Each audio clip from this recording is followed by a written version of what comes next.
Alright guys, I'm going to take you through my favorite Twink setup that I use to run the campaign with literally every single class in the game. Yes, it works on every single class in the game. It does not matter where you start. So I'll give you a quick breakdown of that, and then throughout this video I will take you through everything that I used while I was leveling through the campaign. And I use this every time I start a new character because it's literally the laziest way to clear the campaign up until your first ascendancy, and then you can transition to whatever you want after that. So you're going to have to use your imagination, but I'll give you a quick breakdown and I'll attach this POB down below the video. So this is what you do, and you'll notice that I have a starting location on all 6 of these points, so you just have to use your imagination a little bit here. But if you were to start as a druid, you would just path down into these warrior nodes and grab these warrior nodes. If you started a mercenary, you could either path down, path into the warrior nodes, or path into the ranger nodes. Ranger nodes are better because they're going to give you more movement speed. So you just loop through, loop down, and grab all these nodes. If you start as a monk, you can just path out and grab all the monk nodes. And if you start as a sorceress or a witch, you just loop in and grab all these monk nodes and loop down and grab all these nodes as well if you want to. So as you can see, you can start this from all the points of the tree. So just ignore the splits between these and this skill tree, because this is simply based on where you start. You just go for those nodes based on where you start. So just keep that in mind when I attach this. Okay, so my character is level 2. I just came in from beating the boss when you arrived next to the river, the miller. The first thing I did was went to my stash and twinked out my character. So I grabbed all the items that I'm going to use for the next few levels, and these are all the items I'm running. So I'm using a Mist Whisperer crossbow, and I've socketed a couple of elemental damage runes into it. So with the elemental damage runes, we have fire, lightning, and then this one was just a corrupted. It came with bonus chaos damage. I just bought it, corrupted it myself, and it managed to hit chaos, which was huge. So we're running North Paw Suede Bracers, and all of these items are like 1 alchemy orb each once you're about a week into League. So if you're running a Twink character, you should be able to buy all these items. Now I'm using the North Paw Suede Bracers, a Midnight Braid Rawhide Belt. Try and get one with lots of elemental rolls because they roll 5 to 10. So you want to get one that's about 10 all res if you can. Luminous Pace Straw Sandals. And all these items are level 1 requirements. You can put these on as soon as you get to the camp. So these just give you 10% movement speed and some energy shield. I'm running a Blackheart Iron Ring and a Glows Warm Lazuli Ring. Now ideally I should have 2 Blackheart rings, but I didn't have a second one, so I just have the one. But this should also be a Blackheart ring. So you should just put on 2 Blackheart rings. So you want to use 2 Blackheart rings because they give you this damage. See, 4 to 9 chaos damage per second. And then I'm using an Everlasting Gaze Azure Amulet, and I anointed Heavy Ammunition onto it, which is this one on the skill tree right here. Now this is a cheap anoint. It's just pinks and greed. Guilt and greed, I should say. I always think of it as pinks. So you can anoint that for really cheap, and if you've made it to endgame with a character already, you'll most likely have found a bunch of these because juice is pretty easy to find. I'm running a Fox Shade Quilted Vest, and again I socketed and corrupted this one myself. I just bought it and corrupted it, happened to hit a 3rd socket, and it gives you 10% increased movement speed while on full life and increased evasion rating while on full life. And then I'm just using a Hordes of Burden Rusted Helm. Again, it's just a level 1 helmet. It came with some strength and some armor and whatever. So this is not really that big of a deal. It's just whatever helmet you want to put on. So you can start this from any point in the skill tree and it'll still work fine. Now I'll show you how this performs at level 2. We'll go out into Clearfell and you'll be able to see. So as you can see, this is what my gameplay looks like right from level 1. Now I'm using armor piercing rounds, but you can use whatever you want because it's going to work with anything. You can use basic bolt crossbow shot as well, and basic bolt crossbow shot also works. As you can see, I can just run through, tap the button, and just snipe enemies and they'll explode. So this is what my gameplay loop looks like immediately right out of the gate once I leave the town. Now for support gems, I'm running mobility and rapid attacks too. Mobility will help you move around faster. So we'll just do a quick little test on the first boss so you can see what this looks like. So the boss is stunned already and dead. So that's my first boss down. Then I can get that. So this is what you can do if you run an optimal Twink setup. This is how it will perform. and you can literally speedrun the campaign this way.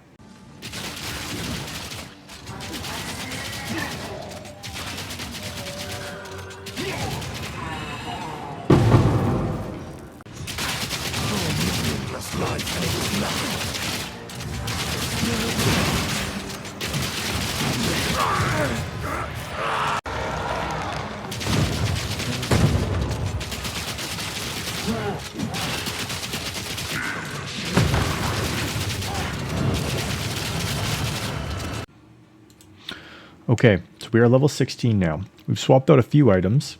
We swapped to some grips of winter over our North Paws, but you don't need these. You could continue to use your North Paws if you want.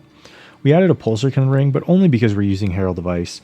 So if you're not using Herald of Ice, just continue to use a Blackheart ring and use 2 Blackheart rings. At this point, we're still using our Mist Whisperer. We added Herald of Ice when we finished our quest to complete the Freythorn and get our Spirit Gem. So once we got our Spirit Gem, we just use Herald of Ice. Now you could use any Herald skill or any Spirit skill you like, Wind Dancer, Ghost Dance, whatever you like best. I'm just using Herald of Ice because I use it for more clear, and then I combine it with a Pulsarkin ring. Now we're going to fight Geonor, and Geonor does a lot of cold damage, so Pulsarkin ring is actually really good here. And then we also combine that with a Sapphire Charm to just make sure that we have a boatload of cold resistance. Now we're also using a Gold Rim Felt Cap, and I've socketed cold resistance into it. I'm still using the Foxshade Quilted Vest. I upgraded to a Surefoot Sigil, and I'm still running heavy ammunition on this amulet as well. I'm using Wanderlust Sandals, so these are really nice boots because they increase your movement speed, leave you unaffected by slows. So honorable mentions for things that you could run here as well are a Grey Make Helm, a Cobble Helm. You could continue to use your Everlasting Gaze, a Blackheart Ring, a Crackle Creep, North Paws, and Luminous Pace Sandals. So all of these are good options at this stage of the game, but these are ones that I'm using are just slightly better options. The Gold Rim gives us a lot of elemental resistances, plus some rarity, which is nice. And the Wanderlust make us faster, plus immune to slows, which solves our freeze problem when we're fighting Geonor. And then the Pulsarkin Ring will give us cold resistance, which we'll need against Geonor anyway. So this has solved all of our problems. As far as gems go, we're only using Herald of Ice and armor-piercing rounds. These are the only 2 things we're using. So we aren't using anything else. And we unlocked our jewel socket. And of course, we have a nice Heart of the Well jewel with extra cold and extra chaos damage. So we slotted that in there as well.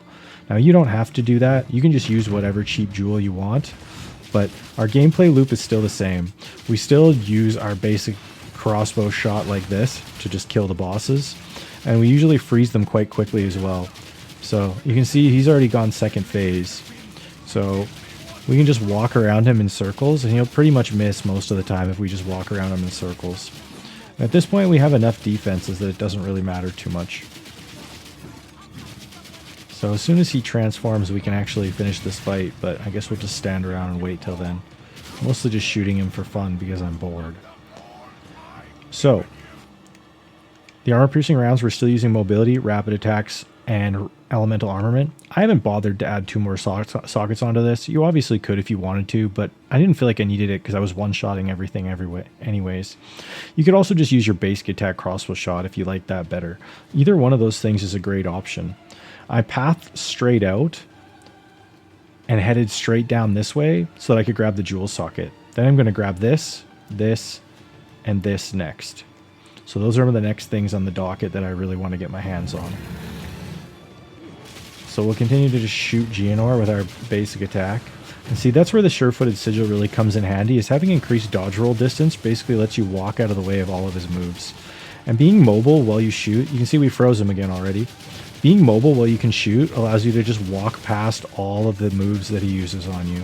So you can basically just ignore him. So yeah, so just like that, he's dead. That's the first boss down. All we did was use our armor-piercing rounds and the same setup and the same crossbow we used from the very beginning. So you can run that all the way to end of Act 1 and it makes your life really, really easy. So that's the setup, and we'll give you another update when we hit Act 2. Alright, so we are level 26 now. We have swapped out our Foxshade Quilted Vest for a Pariah's Embrace Cloaked Mail. This armor is extremely good through the mid game. You can run it all the way up to about level 50, level 60. Gives you spirit, attributes, life regen, mana cost efficiency. There's not a single dead stat on this armor. It's extremely good. We've started using a Ming's Heart Amethyst ring. You don't have to use this. You could use whatever ring you like. But this is just a nice one for damage. And then we're using an Astramentus Stellar Amulet. We swapped out our Sure-Footed Sigil for an Astramentus, and we swapped out our Black Heart ring. So we swapped out our armor, our amulet, and our everything else. We're basically using exactly the same stuff we were using before. So we have a Burrower Topaz ring for when we go to fight the boss in Act 2, which will make the boss really easy because you need lots of lightning resistance. So before we go into the boss room, we can just swap our Pulsarkin. If you're using the cold skills, the Pulsarkin's good. So before you go into the boss room, you just swap out your Pulsarkin because you won't be able to use Herald of Ice in the boss room anyway. So we'll just be swapping that out for a Burrower, and then that should give us fully capped lightning resistance. And then that will make the Act 2 boss extremely easy. So that is how our character's set up. We haven't changed any other pieces of gear, and this is how it currently performs. So we are in the Trials of Secumus, and even this using basic attack crossbow shot with mobility and rapid attacks, this is what it looks like.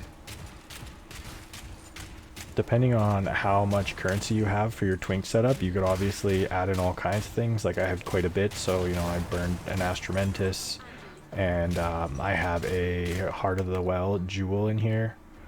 So I have an extra damage Heart of the Well jewel in here because that was about 5 divines. You don't need that, but if you want to get one, you can use it. So that is what it currently looks like, and we'll kill the boss really quick. So, and we're just using basic attack currently for this setup, so that's all we're doing. And we're still using the same crossbow I've been using since level 1. So we haven't changed anything as far as our crossbow goes.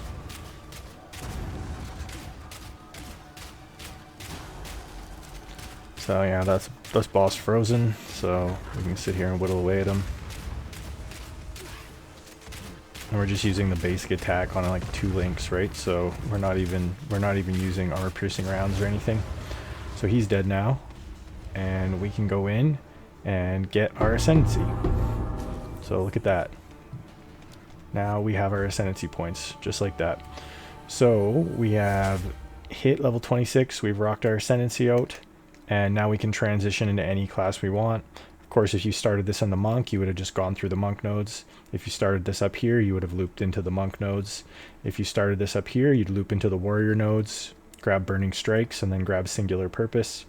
If you started here, you could just grab all the projectile stuff like you normally would if you were playing a mercenary.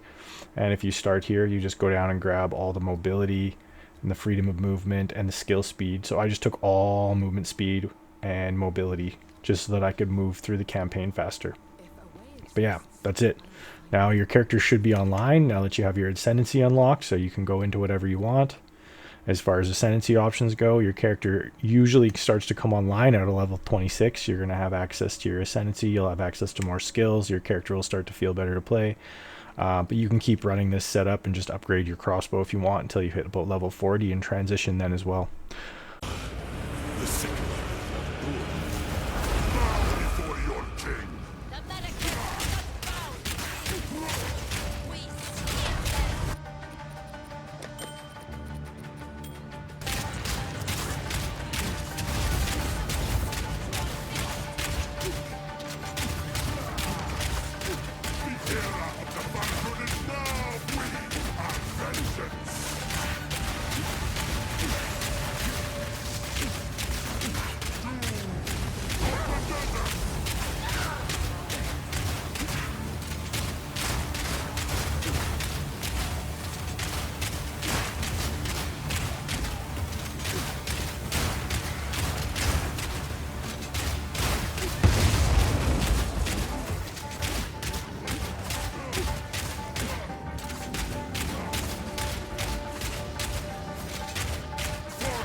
This is not over.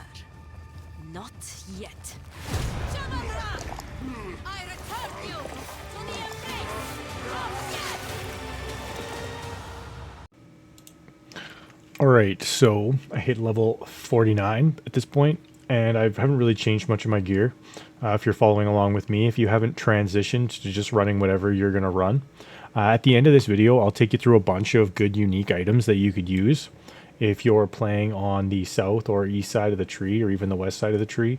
I'm not going to go too much into spellcasting stuff because I'm not really playing spellcasting stuff. So, for weapons, once I hit level 36, I started using a double vision dyad crossbow. And this crossbow gives you the skill called Gemini Surge, which is similar to Amazon Effusions. Basically what it does is you'll see it has like a little bit of a herald effect when you reload your weapon. So you can see that when you shoot, when you reload, it'll swap between ice and fire bolts. And that just acts like an extra source of damage. So this is a decent weapon when you're kind of around that level 30 mark in Act 3. So this is a pretty good crossbow. And then once you get a little higher level, you can also use a Silver Tongue Zealot Bow. Pretty decent leveling crossbow as well, because it gives you like ice shot and stuff like that. You can honestly use it with whatever you want, but it works good with pretty much everything. And this is basically the setup I used after this, and that's all I used. I didn't even use anything for bossing or anything yet. I'm still just using Herald of Ice, just because I'm using ice skills, but you could use whatever heralds you want. There's really no wrong way to do it. And then I'm using Wind Dancer with Magnified Area, Vitality, and Cannibalism just to keep my life up. Armor, Evasion, and Life in the campaign are really good, even though they fall off pretty hard in endgame. They're really strong in the campaign, so things like Armor Boots, Armor Evasion or Chest, Armor Evasion Helmet, like this kind of stuff's really strong in the campaign. I'm using a Death's Rush Emerald Ring and a Midnight Braid Rawhide Belt. Hands of Wisdom in action, and an Astramentus. Just because I'm using an Astramentus, I might as well use Hands of Wisdom in action. So yeah, I haven't really changed much of my stuff. I started using Lavinga's Spirits Flask at this point. Like I said, there's not really any wrong way to play the game at this stage, because once you get it past level 25, you're going to have access to a lot of different unique items, and the game really starts to become a lot easier because you can kind of pick and choose if you're playing in Trade League.